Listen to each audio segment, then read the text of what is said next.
In this video, I'm going to work through an example showing how to find the global maximum and global minimum for a function of two variables. So the example I'm going to go through is written out here.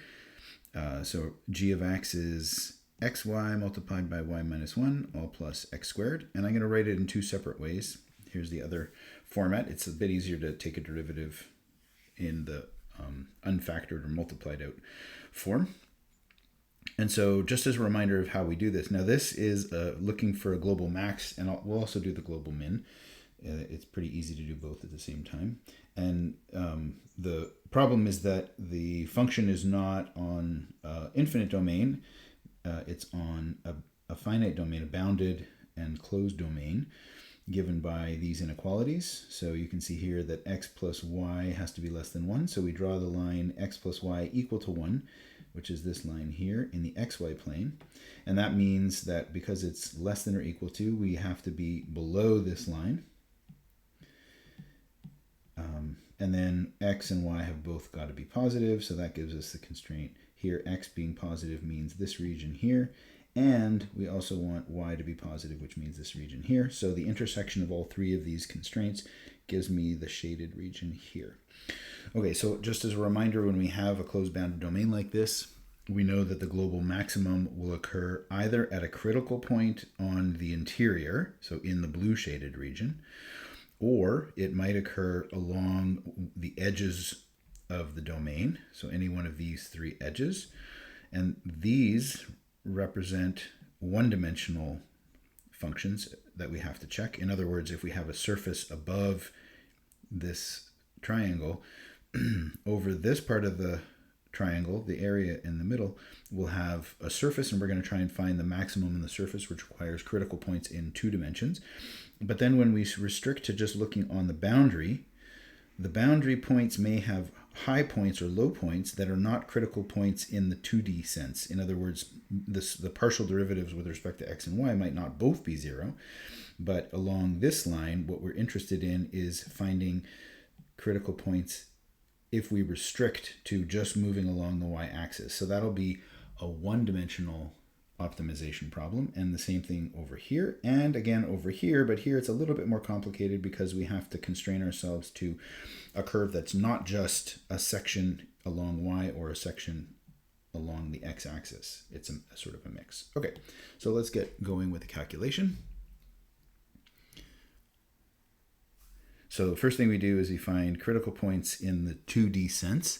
So we take a partial derivative with respect to x first, and there we get, and so you can see from this expression here, y, when I take a derivative with respect to x, y is treated as a constant. So this whole piece here can be thought of as like 17. And so that means that all that happens when I take a derivative is the x disappears, and we're left with y minus 1. And then a derivative of x squared becomes 2x. So that's our derivative with respect to x, and we can solve that. And I'm going to do this in purple, just so that I can use a color coding when I draw some pictures. So that is, I'm going to solve it. Now I could solve it for y, but that would require solving a quadratic. Oh, wait, I forgot to say, this has to be equal to 0 for it to be a critical point. And so we're looking for the values of x, y that solve this equation. And if I solve for y, I have to solve a quadratic, but it's a little easier to solve for x. And I will put the x on one side and everything else on the other. So I can call that 1/2 y minus 1. Or if I multiply that minus sign through, I have a half y 1 minus y.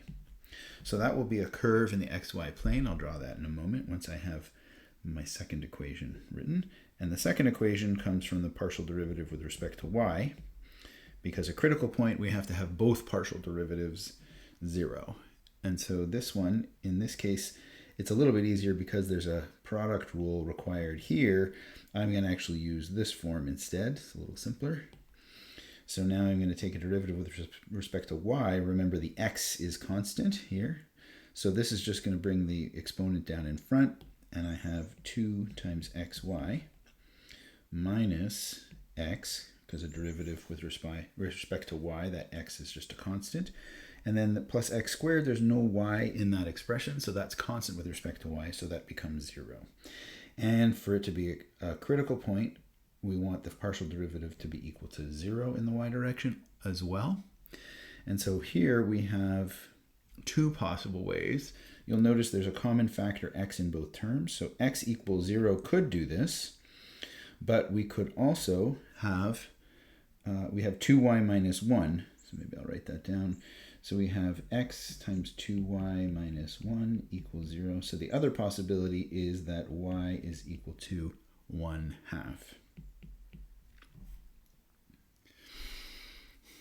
Okay, so let me draw a little picture of that. So here we have the y-axis, here we have the x-axis, and the function could be plotted above this as a surface, above this, the surface of the right, where the surface of my tablet where I'm writing.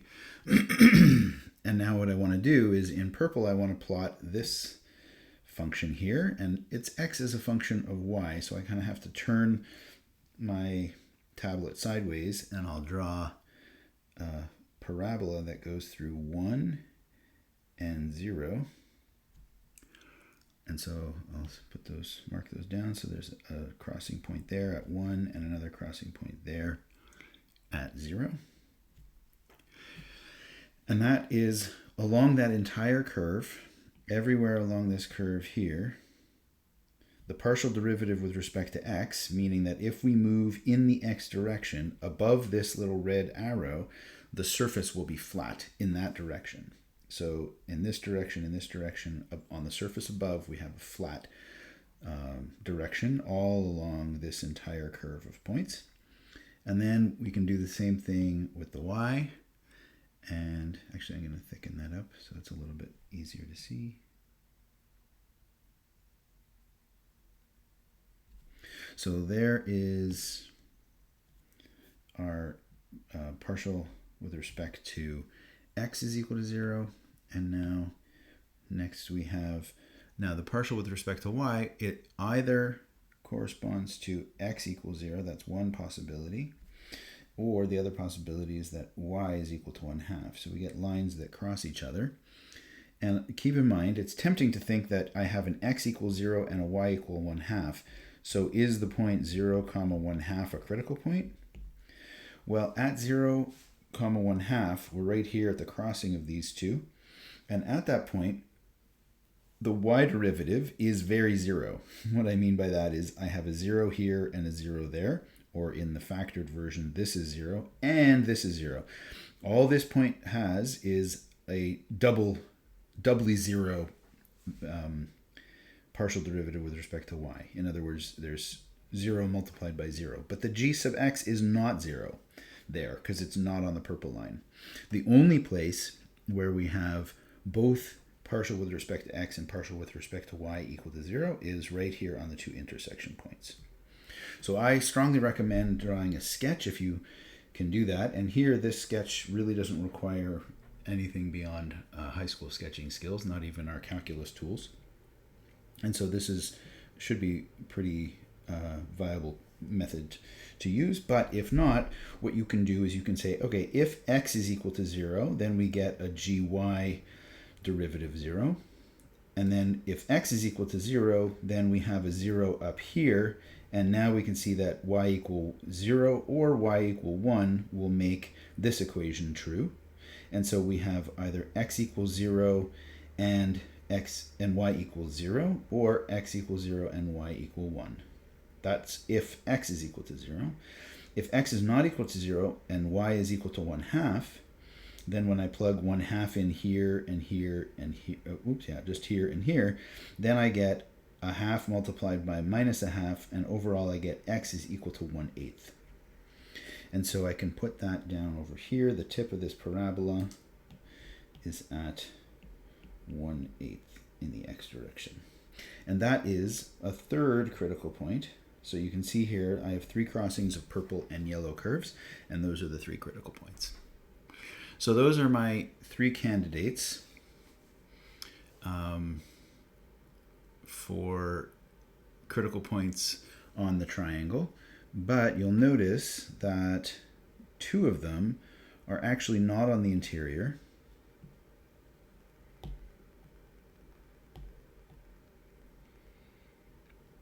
And so what that means is, okay, so let's put these in. We have at 0, 1, 0, 0, and 1/8, 1/2. This one here is at 1/2 in the y direction. So right around here. So these two, the ones that are on the edge or corner rather of the triangle, those are going to pop up in our third step when we check the endpoints of the boundary edges. And this one is actually the only one that we really get out of the what I call the interior count or calculation of all possible maximas and minimas. So here, an interior critical points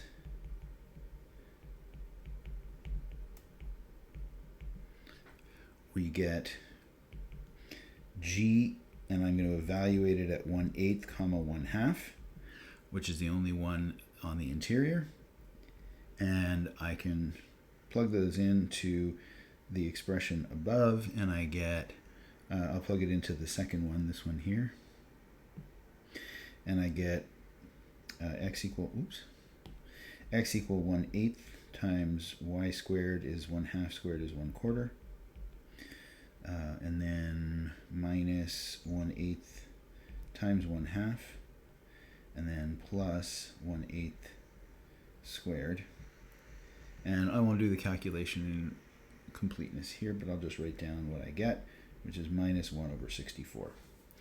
So this looks to be not a maximum, but we'll see. For example, if I plug in 0, 0 into this function, you see I get 0 out of it. So this is actually already below the value of the function at 0, 0 at the origin. So this might be a min, but it's certainly not going to be a max. But I'm going to underline it just as a reminder in red so that we remember there is one possible value for the extremes of this function. Okay, so the next step, now we look at boundary critical points. And unlike the first set of critical points, which required that we check both partial with respect to x and partial with respect to y, here what we need to do is we need to calculate the functions on the edges and then just find a one-dimensional optimization for those functions along the edges. So I'm going to put in another copy of this guy here. I'll clean this up so it's not so cluttered, and get rid of the middle zone, which we don't really want to have in there because we're not calculating that region. What we are looking at now, so let's say I'll start off looking at, I'll highlight, actually let's do this. We're looking along this edge first, let's say, and I'm intentionally not getting to the ends of it because we're going to use calculus on the interior of the interval 0 to 1 in the y direction, and then we'll have to check the endpoints like we always do for one variable calculations. So as I said, we're interested in we're interested in g of 0, y. What I mean by that is we're plugging in an x equals 0 value here so that we can look and see what happens on the y-axis. And we're interested in that for y between 0 and 1. I'm going to give this its own name. I'm going to call this h of y. It's just a function of y above this line in the plane that is a section across, or a trace of g above it. And this is, I want to know when is this a critical point. Well, when I plug that in, you'll notice there's an x in each term. And so this is exactly the 0 function along that edge for all y in. Now I'm going to write it as the open interval because I'm not going to deal with the endpoints quite yet. That'll be in step 3. And then obviously because the function is 0 everywhere along there, the derivative of the function will be 0 along there. And what that means is that we have critical points everywhere along that interval because the function is just flat. So obviously there's no high or low points, but the value of the function everywhere along there is 0, so that gives us at least information about what the value of the function is so we can compare it to others. So I'm just going to put all these points all the way along this whole axis. These are all critical points, and they all have the same value, so we don't have to worry too much about that. So these are all critical points.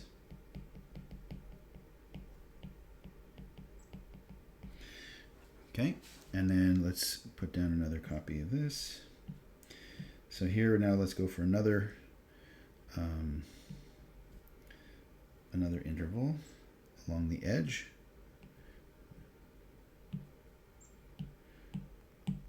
Okay, so now let's look at, I'm going to call this k, and it's going to be a function of x because I'm going to now check along this edge, which has x varying, but y is constant along there. And so I plug in the y value, leaving x alone here. The y value is 0. And when I do that, I'm left with x squared. So what that means, if I were to draw a function above this line, going up above, up into out of the plane of the screen, I would see a function that looks like, well, if I draw the x-axis again here and z here, it'll be a function like this. So I expect to see a critical point right at the end, but none on the interior between 0 and strictly between 0 and 1. And we'll see that in a second here. So when I take, so this is for x in 0 to 1. And then when I take k prime of x, that's going to be 2x, and that's equal to 0. When x is equal to 0, but that's an endpoint, so this is not really where I take that into consideration.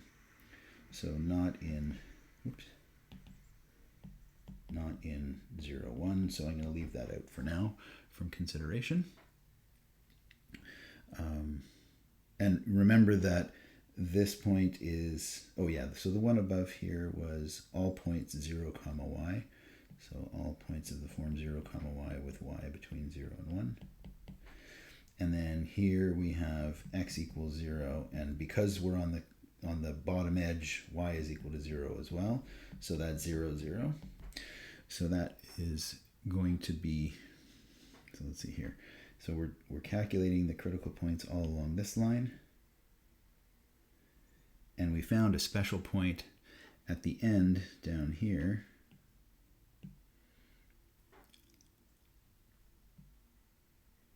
But it's outside. It's not really a critical point that we care about for this step. And then let's do one more. We have one edge left to worry about. So let's do that one. That one is this edge along here. And so do we have any critical points along that curve? So when I now calculate, I'm going to call this function m of x. So that's going to be the value, the z value above this line segment here. And it really depends on x and y, but what I can do is I can write y as a function of x or x as a function of y and plug that into g. So I'm going to leave the x component so that I'm going to index that line. I'll be able to refer to points on this line using the x coordinate. And then the y coordinate is automatically going to be whatever it needs to be to ensure I'm on that line. And if we go back to this expression over here, you can see that it has y equal 1 minus x is the expression, I have it written over here, so I just have to solve that. So I'll move this over to that spot. That's just a different way of writing the same thing. And now I have the y value to plug in, 1 minus x. And you can see now the value of the function along this edge of the triangle is going to be given by m of x, which requires that I plug x and 1 minus x into g. And so that gives me here g of x is equal to x multiplied by y let's see, x multiplied by y. Okay, so I'm going to plug it in up here. Yeah, x multiplied by y, and then 1 minus, or y minus 1. So y is exactly 1 minus x. And then y minus 1 is 1 minus x, that's the y, and then minus 1. So I have a minus x there left over, and then plus x squared, there's no y in there anyway. So that's exactly just as it was, x squared. And now when I simplify this down, this term here becomes a minus x. So I get minus x squared plus x cubed, plus x cubed plus x squared is just x cubed, because those x squareds cancel. And now I take m prime, and that's 3x squared. So again, I get x equals 0 is a critical point of the m function, which is the function just along that diagonal line. And if x is equal to 0, along that line, y has to be equal to 1 minus 0, which is just 1. So this one, this search for a critical point on the boundary edge gives me a critical point right at the very end, which is not inside the interior of the interval. It's an endpoint case, so I'm going to leave that out for now and not bother calculating the g value, but I will get to it down here in the third step, which is boundary endpoints.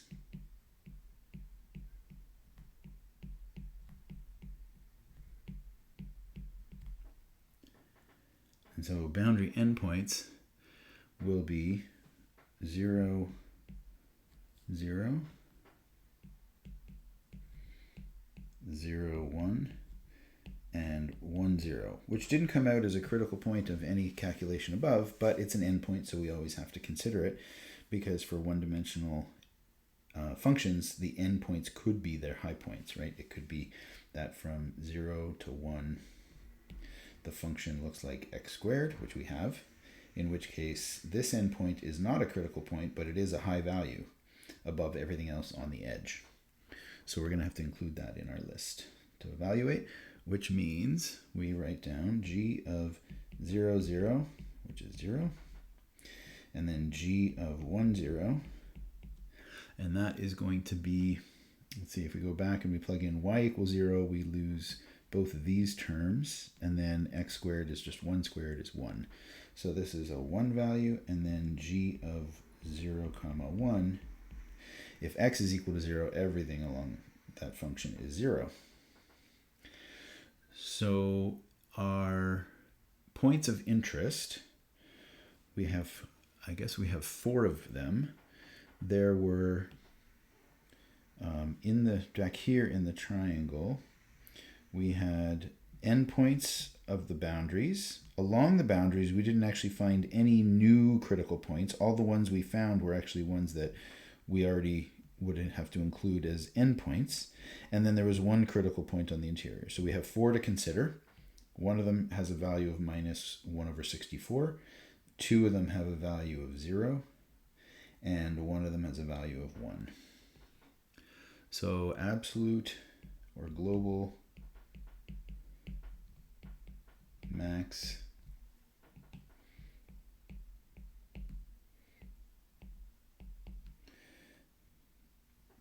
is going to be at 1/8. Oops, no, global min. Let's write min there. Absolute global min at 1/8, 1/2, with a value of, let me move that over.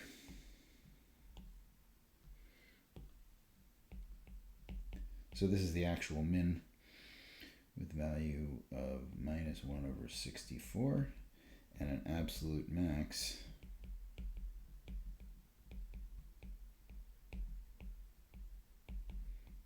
at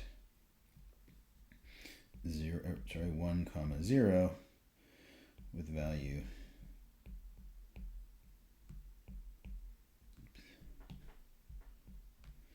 of 1. So the absolute max is 1, and the absolute min is minus 1 over 64.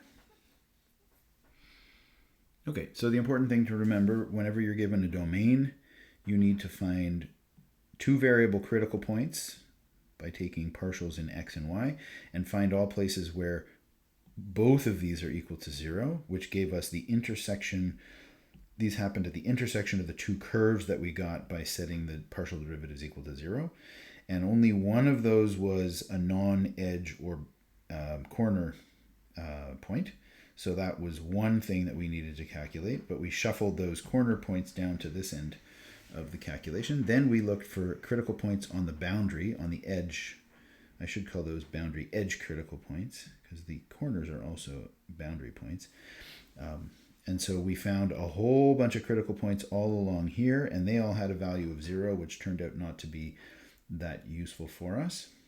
And then along this edge, we found that there was a critical point of this function along that edge, but it's an endpoint as well, so we shuffled it down to step 3. Same thing with this step here. And finally, when we calculated those values of the boundary at the endpoints, we found these 4 values, this minus 1 over 64 being the smallest and the 1 being the largest, so that's what told us the min and max of this function. And I should have written it, or I should have included all of these, but because g along that edge is all 0, we already knew that it wasn't going to be any different from its value at the ends of that interval, so we could sort of just skip over that. But that's important in general to remember to include the critical points if you have any on all of the edges. Okay, that is an example of finding the global extrema for a two-variable function.